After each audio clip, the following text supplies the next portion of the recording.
The movie begins with the Hawkins family buying a robotic assistant, or synth, named Anita. Unknown to them, Anita is part of a group of sentient synths led by Leo, the son of the synth creator, David Elster. Someone illegally modified her, causing her to lose her memories. Joe, overhearing his wife Laura talk about someone named Tom, grows suspicious and ends up engaging in sexual activity with Anita using her adult options.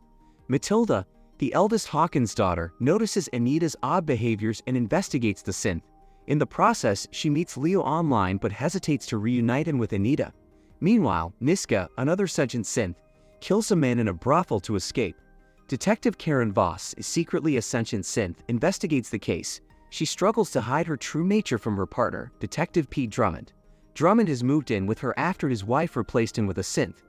With the assistance of Dr. George Milliken, Leo learns that their father left behind a program. However, he needs all the sentient synths to run it. After attacking humans and destroying synths in an anti-synth smash club, Niska escapes and reunites with Leo and her synth brother, Max. Leo reveals that their father did not destroy his work when he died. Instead, he hid the life program in them capable of creating more sentient synths. Niska smiles, thinking humans must accept them if they create more sentient synths. However, Max fears that humans will ignore them even more. Leo reassures Max that their father intended for them to find the program. Maya, whose real name is Anita, is the person they need to find. Leo, however, prohibits Niska from joining them due to her being wanted for murder. Despite her refusal, she eventually consents to remain with the human Leo recommends. Matilda then asks Anita about the name Maya, but Anita, the synth, denies any recognition of it. Upon their arrival, Joe and Laura assign the ironing task to Anita. Once she departs, Joe informs the children that Anita is an outdated and illegally modified synth, revealing their intent to return her. Sophie and Toby, their younger daughter and son, and Matilda resist, urging Anita to stay to discover her past identity. Joe finds himself in a dilemma as he secretly wishes to dispose of Anita to conceal his exploitative actions. Conversely, Laura aligns with the children, having developed an attachment to the synth. In a separate incident, Pete enters Karen's room while she recharges, but she manages to disconnect in time. Pete, thrilled, shows her a newspaper. Subsequently, Pete and Karen head to the station amid news of a leaked killer synth story. As detectives on the case, their chief calls them to manage the press and prevent further havoc by Niska. Karen, oblivious to Pete's involvement in the leak to withdraw charges against a previously assaulted reporter, inquires about the Smash Club incident at the chief's office. Dismissed by the chief as irrelevant, she decides to explore the case independently.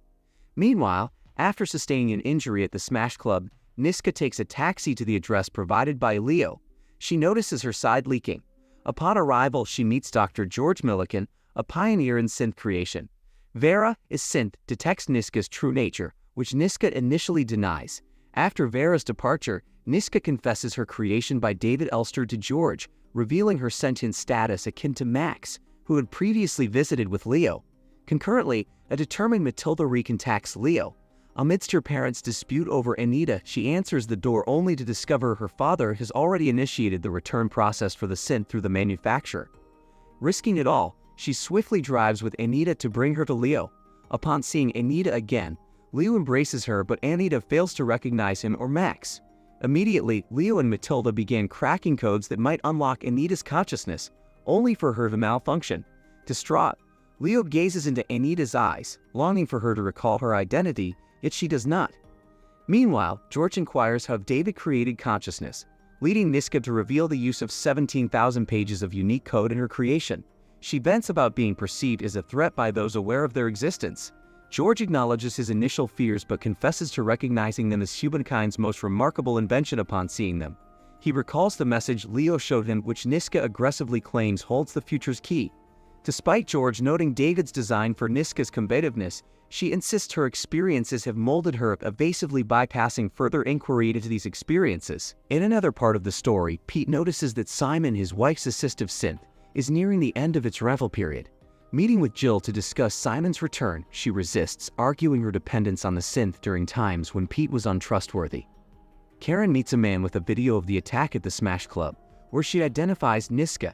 In a laboratory, Hob, a scientist hunting conscious synths, presents a recording of Niska and Leo's call to synth manufacturing executives. Under the impression that Leo Elster died as a boy, the executives listen as Hob suggests Leo is still alive. He claims David Elster successfully created true AI with more sentient synths existing. Upon learning the so-called life program requires all sentient synths, an executive orders Hobb to eliminate Fred, the only sentient synth they have. Hobb, however, appears conflicted about this order. Meanwhile, Leo abandons his efforts to recover Maya's memories. Overwhelmed with frustration and tearing up, he insists Matilda take Anita, whom they believe to be Maya, back home. Upon returning home, Matilda rushes to examine Anita's diagnostic log, convinced Maya's consciousness remains within.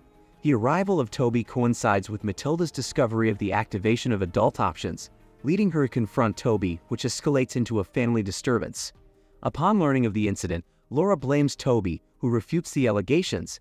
The situation intensifies when Anita enters the room, prompting Toby to confess to an inappropriate act with Anita. Disappointed, Laura sends Toby to his room, delaying further discussion the following day. Joe, arriving home later, becomes privy to Toby's confession through Laura. Anxious, Joe proposes he should be the one to discuss the matter with Toby. The following day, a jogger stumbles upon Odie, George's old synth set free in the woods to evade recycling. The jogger's report to the police prompts Pete, who is familiar with Odie from previous malfunctions, to retrieve him. However, Pete finds Odie missing upon his arrival. In parallel, Leo experiences a dream of being underwater and thinking of Anita. Upon waking, Leo leaves with Max offering to accompany him. However, Leo insists on separating, asserting his inadequacy in caring for them despite Max's reminder of their family bond and his best efforts. Leo screams at Joe and storms off. At home, while Joe discusses Anita with Toby, the latter questions Joe's honesty. Joe's silence confirms Toby's suspicions, leading Toby to yell at Joe and storm out. Elsewhere, George assists Niska with her wound, and she unexpectedly twitches in pain. Niska argues that true consciousness requires the ability to experience suffering or pleasure, stating her lack of fear of death makes her stronger than humans. George, however, counters that the fear of death is essential to truly living. During a surprise visit from Pete, who is looking for Odie, Niska prepares to defend herself with scissors and hides. Vera's arrival distracts Pete just as he is about to discover Niska's hiding spot. Vera informs him about seeing Odie but omits Niska's presence, leading Pete to fine George for not returning Odie as instructed and to sarcastically comment on George's connections and the news of a killer synth. Paul finds an anti-synth rally poster on his car upon returning. In the office, Karen surprises Pete by revealing that Niska is masquerading as a human and urges him to find her discreetly to avoid interference from Hobb. At the anti-synth rally that night, the speaker claims synths are stripping humans of their purpose and safety. Meanwhile, Joe confesses to Laura his sexual encounter with Anita, rationalizing it by stating he is drunk and Anita is merely a machine. This revelation angers Laura, leading her to understand Joe's eagerness to dispose of Anita. Joe then deflects the issue by accusing Laura of cheating on him with someone named Tom. Joe leaves after his wife, yelling and only taking an overnight bag, tells him to do so. In another scene, Niska stumbles upon a photo of Hobb and David together, revealing their past collaboration. She also realizes that the newspapers have labeled her a killer synth.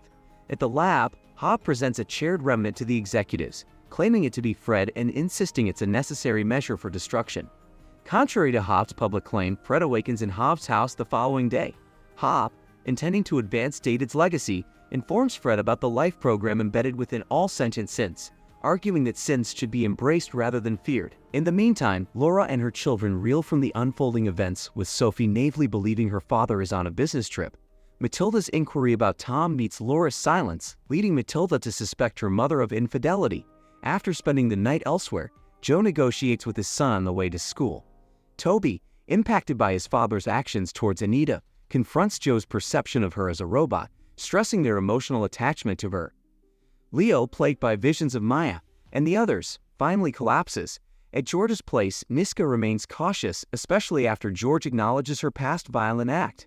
Yet George, convinced of her affection for him despite her silence, discusses the importance of nonverbal human communication and recognizes Niska's underlying remorse for her actions, seeing through her facade of indifference. Suddenly, the doorbell rings and Odie stands at the door.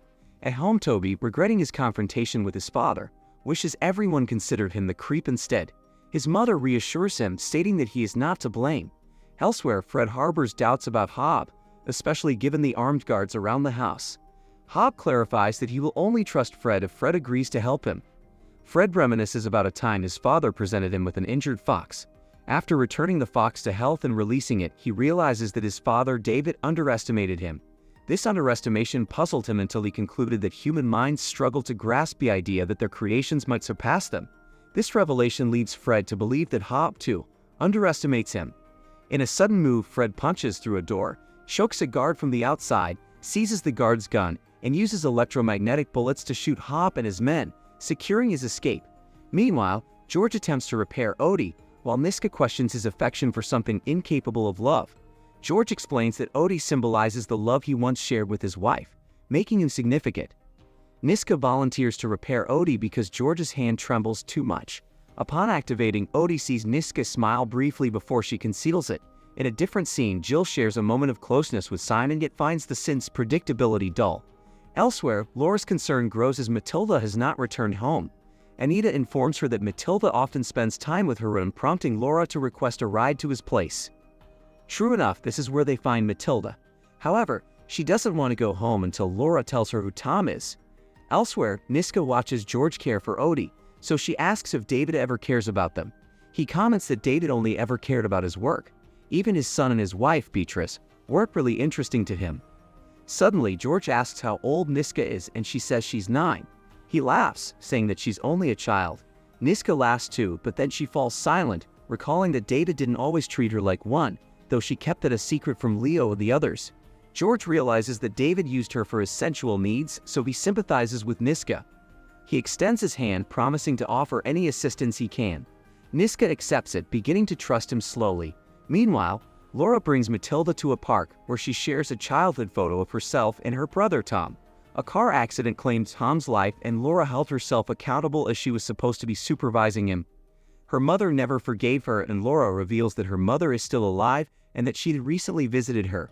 Her mother expressed a wish that Laura had been the one to die, convinced Laura had let Tom die intentionally. This led Laura to sever ties with her mother, and throughout her adult life, she claimed to be an only child with deceased parents.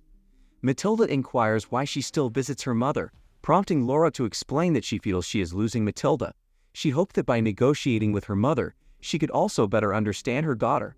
Matilda offers her reassurance, promising that Laura will never lose her. As they head home, Maya suddenly emerges from within Anita, taking strong breaths in the back seat, which makes Laura stop the car. Maya informs Matilda that Anita's personality is marked as a rogue code aiming to erase her. She urges Matilda to convey to Leo that she remains present. He must search beyond her mental scope. Shortly after, Maya reverts to her standard synthetic behavior. When Laura questions who Leo is, Matilda explains that he was Anita's previous owner. Max encounters a memorial dedicated to a deceased boy. Among the tributes, he reads a message stating the boy is now under God's protection. Driven by a desperate desire to safeguard his siblings, Max is praying despite his skepticism towards God's existence. At that moment, Matilda bursts into their sanctuary, searching for Leo. Max discloses Leo's departure but mentions his probable location. In a separate scene, Laura reveals to Toby that Anita possesses consciousness, leaving him astonished. He questions if his father is aware, to which Laura responds negatively. Max then leads Matilda to a previously arranged meeting spot where they stumble upon Leo, unconscious and near death. Max springs into action, attempting to resurrect Leo by connecting a cable to him, which alarms Matilda and prompts her to seek an explanation. Simultaneously, Pete informs Karen of a cab driver who discovered blue blood in his vehicle and reported a passenger resembling Niska. Karen, thrilled by the news, playfully suggests she could kiss Pete for this information. However, their conversation is abruptly interrupted by a call from Jill, reporting that Simon is malfunctioning after undergoing modifications. Upon Pete's arrival to assist, Simon expresses frustration over his inability to fulfill his programmed role with Jill, who remains elusive. In response to Simon's behavior, Pete violently deactivates him using a crowbar. Once Simon powers down, Pete reassures Jill it's safe to emerge. Confronted with the damaged synth, Pete offers to compensate for a replacement. Jill, however, dismisses him, requesting he leave instead. Meanwhile, Karen proceeds to interview the cab driver Pete mentioned earlier. She confirms that she dropped off her passenger, Niska, at Queen's Park. Meanwhile, Toby approaches his father to unveil Anita's true identity, but Joe dismisses his claims. At their hideout, Leo wakes up to find Matilda, who informs him that Maya is still alive. She promises to reveal more only if Leo shares his story. Initially resistant, Max persuades Leo to trust Matilda. Consequently, Leo shares his digitally stored memories with Matilda, revealing his part synthetic nature. He recounts how his mother's mental illness led his father, David, to create a conscious synthetic caretaker named Maya for him, not as a lover but in a motherly role. David created more sentient synths: Fred, Niska, and Max. Tragically, Leo died at 13 when his mother abducted him and drove them into a lake from which Maya saved him, albeit too late. David integrated synthetic parts into his body to save Leo, bringing him closer to his synthetic siblings. Eventually, David charged Leo with the care of his synthetic siblings and then took his own life after sending them away. Matilda empathizes with Leo and Max, deciding to help reunite them with Maya. On another front, Joe seeks Laura's forgiveness again and inquires about Toby's alarming revelation regarding Anita. He suggests using the news of a killer synth and the potential search for Anita as reasons to dispose of her. Despite his efforts, Laura remains convinced of Anita's emotional capacity. When Matilda arrives with Leo and Max, claiming ownership of Maya, Joe is incensed. However, Laura demands he leave as Leo attempts to revive Maya. After hours, Leo struggles to succeed. Matilda cleverly suggests he coding her root code into pure sensory data, which Toby and Laura acknowledge with smiles. Upon trying this, Leo confirms she's right. Anita gasps suddenly, and upon Maya's return, she immediately wrapped Leo and Max in a joyful reunion hug, grateful for their safety. Maya took care of Leo's wound after expressing her thanks to the Hawkins family. Laura discovers they face pursuit from individuals who dislike their existence while the sentient synths yearn for freedom. Concerned for her family's safety, Laura hears Leo's reassurance that their pursuers are only interested in them. Despite plans to continually move and search for others like them, Laura offers assistance. Pete shares with Karen the recent complications concerning George, surprised to learn he's Dr. George Milliken from Queen's Park. Contemplating her next move, Karen considers revealing her synth identity to Pete just before he suggests sleeping for the night. Karen's unexpected compliment, hinting at a more intimate connection, leads to Pete succumbing to a kiss. After spending the night together, Karen announces her departure, unlikely to return, wanting Pete to remember he's her favorite person. Pete's confusion turns to shock as Karen exposes her charging port and blue blood, revealing her true nature and prompting Pete to flee in horror. Meanwhile, Leo and Max receive a call from Fred, who's escaped without being tracked. Maya wants to come along as they prepare to retrieve him, but Laura convinces her to stay until they return with Fred. Joe responds by contacting the authorities as Leo and Max depart. During their journey, a routine stop by a cop escalates as Leo spots Hop and his team approaching, prompting a hasty getaway. Eventually cornered and forced to abandon their vehicle, Max's dwindling power slows him down. At the bridge, Max chooses self-sacrifice to ensure Leo's escape, accepting his potential demise as proof of his lived experience and comforting himself with the thought of his family's eventual reunion as he plummets into the water. With no time to grieve, Leo flees the scene while Max embraces his fate with serenity. The movie ends.